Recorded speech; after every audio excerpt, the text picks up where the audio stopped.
we've known each other since we were 2 years old, and we've been best friends ever since. She's currently in Florence, Italy, studying abroad. No big deal. She's amazing. As soon as I would get off track, like, because we went to school together, we lived like a street away from each other, she would bring me back. And she was always on this like amazing road to Christ, and she still does, this Christ-filled life. And I really admired it, but I was like, I can't do that, like, it's really hard, and I want to do fun stuff. And she was like, no, you gotta stay on this route. And so she would always bring me back. Also, I have an amazing friend named Michelle, who I lived with last year.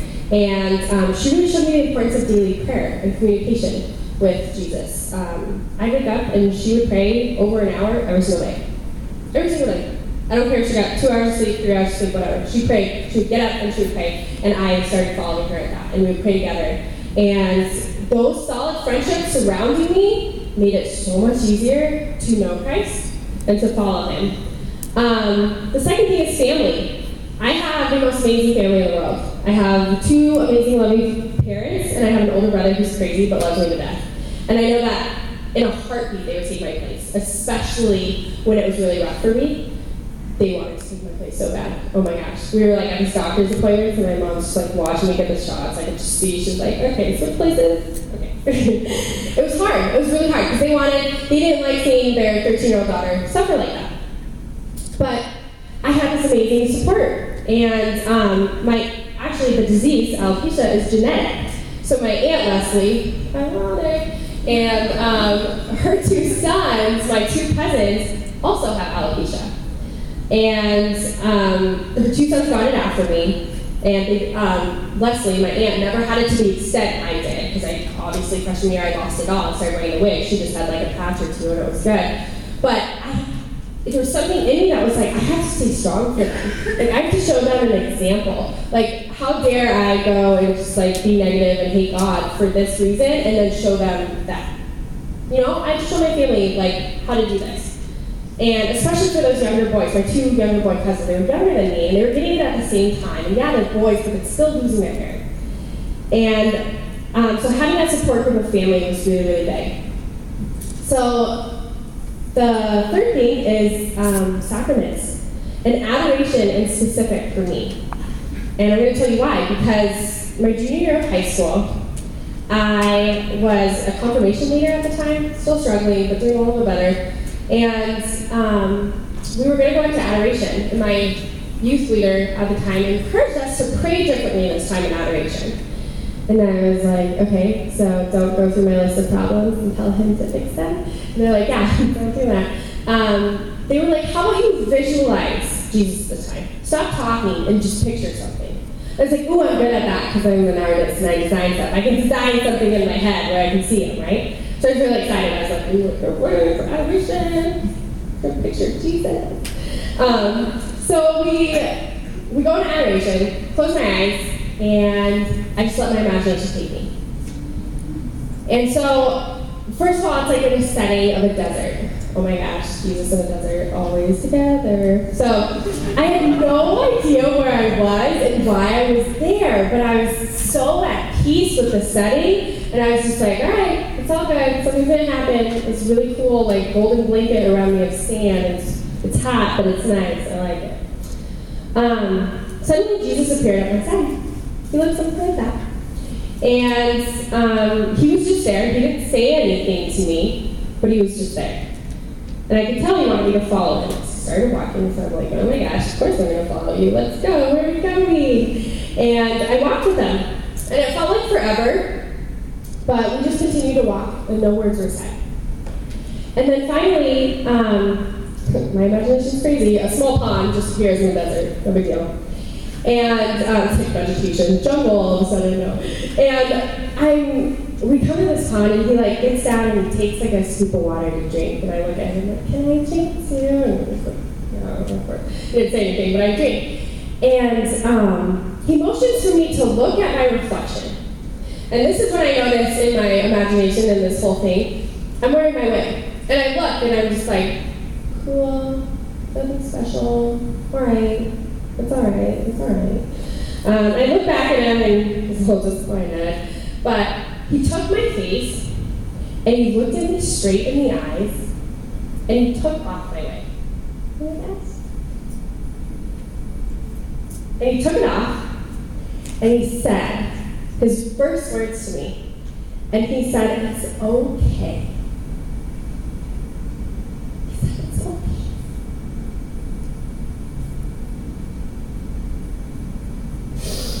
And I looked back at my reflection for the second time,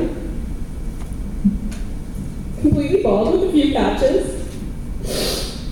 And it was so beautiful. Even though it might not sound beautiful, it was. And I felt the prettiest I've ever felt in the entire world, and that's because I was seeing myself in his image. Not Keaton's image, not some silly kid at school, not my parents' image, not even my image. I was seeing myself in his image. And I told myself, looking, I was like, I'm okay. I'm fine, and I'm gorgeous with or without a wig. Right? Yeah. Right? I had wasted every ounce of energy, mentally and physically, on the one worry of image until that very moment. Until that moment happened, I was like, oh my gosh, a huge relief, huge weight lifted off my shoulders. I didn't have to worry about that anymore. I didn't, and it had taken up so much of my life. So I finally knew I had to accept this as a part of me and stop fearing my own image and what others would think of me.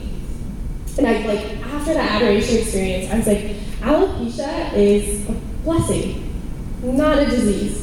Not a disease. I don't want people to call it a disease. It's a blessing that God gave me to have that perspective. So, can you go to the next slide, please?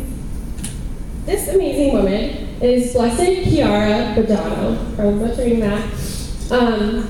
She's from Italy, represent. She was born in 1971. I don't know if you guys have heard about her, but if you haven't, you need to. She was an amazing tennis player, and one day she played tennis and she got this excruciating pain in her shoulder. And they take her to the doctor's office, and they tell her at 16 years old that she has osteogenic sarcoma, which is extremely, extremely painful bone cancer. Instead of freaking out like most of us would, she said, "It's for you, Jesus. If you want it, I want it too." Are you kidding me? Who said that? Who said that? Even we'll get something good happen to us when we don't say that, right? She just got the most painful bone cancer. She's probably gonna die, and that's what she says. She refused to take morphine because she wanted to stay aware of her body and what was going on in it. She refused to take morphine. It's the most painful bone cancer. Are you kidding me? Okay, we freak out when we I don't know, paper cut. Gosh. So she wanted to suffer as much as she could like Jesus had on the cross. She wanted to, let me get as close as I can to suffer as much as he did on the cross. So I'm not going to take morphine. Don't give me that. Don't give me the painkillers. I'm fine. I'll do it. I'll suffer. She would painfully walk around with the other depressed patients in the hospital. That hurt so much to walk around. But guess what? She did it with a big smile on her face like that. Nobody knew she was in pain. And her parents would be like, "Chiara, can you please just relax and sit down and rest and stop walking around with all the people?" And she would say, "I can sleep later on." She can sleep later on. So she gave all of her savings to a friend doing mission work in Africa. She's like, I don't do this anymore. I have everything. Here you go. She was pretty excited about that. And then the biggest part, or my favorite part, was when she was going through chemotherapy, she would lose her hair, and she would hold it up, and she would say, "For you, Lord." Does her hair literally for him? Yeah, sure. But what was she saying? She was saying her suffering, her pain, the chemotherapy, all of that was for him. And only him. And that's all that mattered. And she was so happy saying it. She was joyful. And guess what? I heard Chiara's story when I was at a Steubenville retreat the second time I was losing my hair completely. That morning, I was in the shower, losing my hair at this hotel room, and I'm like, a second time. I do this Wednesday, I do this again, and I'm like freaking out, right? But I'm like trying to be cool, so I'm like at this retreat, I'm with my friends, I'm like, I told Catherine, of course, tell her everything. She's like, okay, it's okay, just relax, we'll get through the day, no problem. And I hear that story about Kiara. And I hear those words, oh, she lost her hair, and she said, for you, Lord, and I was blown away. I was like, I'm going to take that as a sign from God. Probably a big sign from God. So I was like, I have to say this. I have to say this. Every time I lose my hair, I have to say this, and I have to say it joyfully and proudly. So the next morning, I was in the shower, I was like, I was excited to do this, and literally, like, handful of hair comes out, cool, I'll wash my hair. And I look at it, and I like feel that nerve that I used to get and just freak out about, and I look at it, and I say, for you, Lord, and I let it go. And it goes down the drain. And my suffering went down the drain because I gave it up to Him. And I was so amazed by that because I felt 10 times lighter and 10 times better because of it. And those words were such an impact to me that I actually got them tattooed on the back of my head. Don't see, oh my gosh. It's over there. Basically, I'm not telling you you're going to get tatted up. No, don't do that. What I'm saying is that I permanently got it on myself to remind myself every single day that my body, my soul, my hair, my alopecia is for Him, and that's that. Nothing else, okay? That's it. And that was such a reminder to me, and I wanted to get it tattooed on the back of my head. Okay, I'm bald? Cool, that's like an empty palette, let's draw things. I was like, I'm gonna get my whole head tatted up. I really will, just watch. So, basically, I'm going to the next one. I'm really happy. I'm like happy, I'm really happy. Why? Because I gradually become the most joyful, excited person about Christ because of this experience. I have seen Him work in my life the way I never thought would be possible. And I came to know Him through those 4 things I talked about, and I couldn't not be joyful. It was such an amazing experience to just be like, I'm going to go through this, and I can either be super negative about it and hate God and not get anywhere, or I can be the happiest person on earth and look like that, really happy. So I accept myself now in His image and not other people's.